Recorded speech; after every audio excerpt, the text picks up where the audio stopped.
That's right, Megan. Now, we know that more businesses are opening up as many of the rules in response to the COVID-19 outbreak have been relaxed.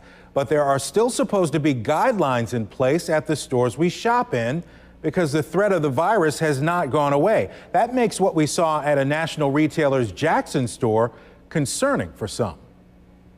Burlington Coat Factory has 2 stores in Jackson, one at Metro Center Mall and another on County Line Road. The discount retailer holding a sale with deep discounts, and customers were ready to take advantage. We did see signs at the County Line store that warned shoppers only a maximum of 159 shoppers would be allowed inside at a time. It asked those with a cough or fever not to enter, avoid physical contact, wear a face covering, and practice the recommended social distancing of 6 feet. But at Burlington and the Metro Center, it doesn't appear the rules were enforced the same way. We saw shoppers who weren't following those guidelines, people waiting in long lines around the perimeter of the store, but not at 6 feet apart. And at the register, there were also quite a few shoppers not wearing masks in close proximity of others. So many people were in the store, we wondered, is this a fire code violation? No, I didn't see a fire code violation on those videos. What I did see was people not practicing the social distance. Chief Elliot Holmes is the division chief of the City of Jackson's Fire Marshal's office.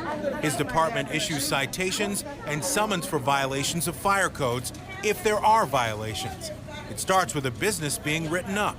It would go into environmental court, and at that particular time, a judge would base the fine because it's actually a misdemeanor.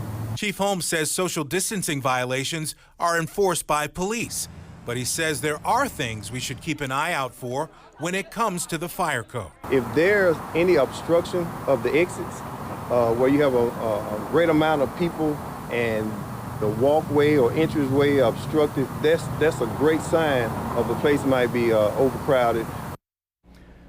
Now, Chief Holmes says that you can report potential violations by calling fire dispatch or the Jackson Fire Department's marshal's office, and they will investigate. We learned that the Burlington on County Line closed early tonight because they were over capacity, but they plan to reopen on schedule tomorrow.